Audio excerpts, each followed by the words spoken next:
ಸರಕು ಮತ್ತು ಸೇವಾ ತೆರಿಗೆ ಜಿಎಸ್ಟಿ ಜಾರಿಗೂ ಮುನ್ನ ಆಭರಣ ಪ್ರಿಯರ ಮೊಗದಲ್ಲಿ ಆತಂಕದ ಗೆರೆಗಳು ಮೂಡಿದ್ವು. ಆದರೆ ಜಿಎಸ್ಟಿ ಜಾರಿಯಾದ ಕೇವಲ 2 ವಾರದಲ್ಲಿ ಆತಂಕ ಮರೆಯಾಯಿತು. ಹೊಸ ತೆರಿಗೆ ವ್ಯವಸ್ಥೆಯನ್ನು ಇಡೀ ದೇಶದ ಜನರು ಮುಕ್ತ ಮನಸ್ಸಿನಿಂದ ಸ್ವಾಗತಿಸಿದರು ಎಂದು ನಗರದ ಚಿನ್ನಾಭರಣ ಮಳಿಗೆಯೊಂದರ ಮಾಲೀಕರೊಬ್ಬರು ಹೇಳಿದ್ದಾರೆ. ಜಿಎಸ್ಟಿ ಜಾರಿಗಿಂತಲೂ ಮೊದಲು ಚಿನ್ನ ಬೆಳ್ಳಿ ಅಂಗಡಿಗಳಲ್ಲಿ ಜಿಎಸ್ಟಿ ಅದ್ದೇ ಚಿಂತೆ, ಚಿನ್ನ ಹೊರೆಯಾದೀತು ಎಂಬ ಚಿಂತೆ ಗ್ರಾಹಕರನ್ನ ಕಾಡಿದ್ರೆ, ಹೊಸ ತೆರಿಗೆ ವ್ಯವಸ್ಥೆಗೆ ಹೊಂದಿಕೊಳ್ಳುವ ಚಿಂತೆ ವ್ಯಾಪಾರಿಗಳನ್ನ ಕಾಡಿತ್ತು. ಹೊಸ ತೆರಿಗೆಯಲ್ಲಿ ಇನ್ವಾಯ್ಸ್ ಸೃಷ್ಟಿಸುವ ಕುರಿತು ಹಲವು ಗೊಂದಲಗಳಿದ್ದವು. ಚಿನ್ನಾಭರಣ ವರ್ತಕರು ಜಿಎಸ್ಟಿ ಜಾಲಕ್ಕೆ ನೋಂದಣಿ ಮಾಡುವಾಗ ಹಲವು ಪ್ರಶ್ನೆಗಳು ಎದುರಾದವು. ಕೆಲವು ವರ್ತಕರು ತಮ್ಮ ವಹಿವಾಟನ್ನ ನಿಗದಿತ ಪ್ರಮಾಣಕ್ಕಿಂತಲೂ ಕಡಿಮೆ ಮಾಡಿಕೊಂಡ್ರು. ಆರಂಭದಲ್ಲಿ 1 ತಿಂಗಳು ಮಳಿಗೆಯಲ್ಲಿ ಯಾವುದೇ ವಹಿವಾಟು ನಡೆಯಲಿಲ್ಲ. ಅನಂತರ 1.5 ತಿಂಗಳು ನಿಧಾನವಾಗಿ ವಹಿವಾಟು ಪುನರಾರಂಭಗೊಂಡಿತು. 3% ಜಿಎಸ್ಟಿ ಗ್ರಾಹಕರಿಗೆ ಹೊರೆಯಾಗಲಿಲ್ಲ. ಗ್ರಾಹಕರು ನಿರಾಳವಾದರು. ಈಗ ಗ್ರಾಹಕರು ಜಿಎಸ್ಟಿ ಬಗ್ಗೆ ತಲೆ ಕೆಡಿಸಿಕೊಳ್ಳುತ್ತಿಲ್ಲ. ವಹಿವಾಟು ಎಂದಿನಂತೆ ಸಾಗಿದೆ ಎಂದು ನಗರದ ಮಲಬಾರ್ ಗೋಲ್ಡ್ ಮಳಿಗೆಯ ಎಜಿಎಂ ದಿಲೀಪ್ ಹೆಗಡೆ ಹೇಳಿದ್ದಾರೆ. ಇನ್ನು ಜಿಎಸ್ಟಿ ಜಾರಿಗೆ ಮೊದಲು ಚಿನ್ನ ಖರೀದಿಯ ಮೇಲೆ 3 ರೀತಿಯ ತೆರಿಗೆಗಳನ್ನ ವಿಧಿಸಲಾಗುತ್ತಿತ್ತು.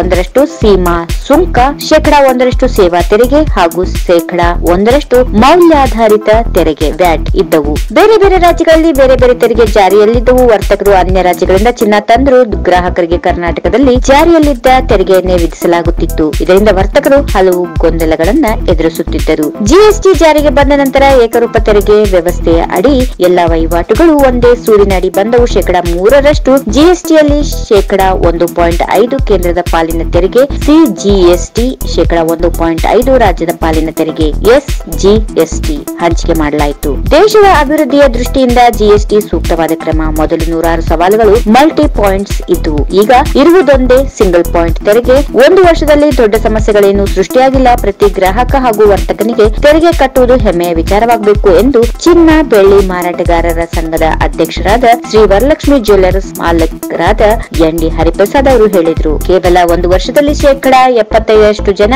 ಜಿಎಸ್ಟಿಯ ಅರಿವು ಪಡೆದುಕೊಂಡಿದ್ದಾರೆ. ಮುಂದಿನ ವರ್ಷದ ವೇಳೆಗೆ ದೇಶದ ಅಭಿವೃದ್ಧಿಯ ದೃಷ್ಟಿಯಿಂದ ಜಿಎಸ್ಟಿ ಪ್ರಮುಖ ಪಾತ್ರ ವಹಿಸಲಿದೆ ಎಂದು ಶ್ರೀನಿಧಿ ಗೋಲ್ಡ್ ಮಾಲೀಕ ಎಸ್ ಜಗನ್ನಾಥ್ ಶೆಟ್ಟಿ ಹೇಳಿದರು.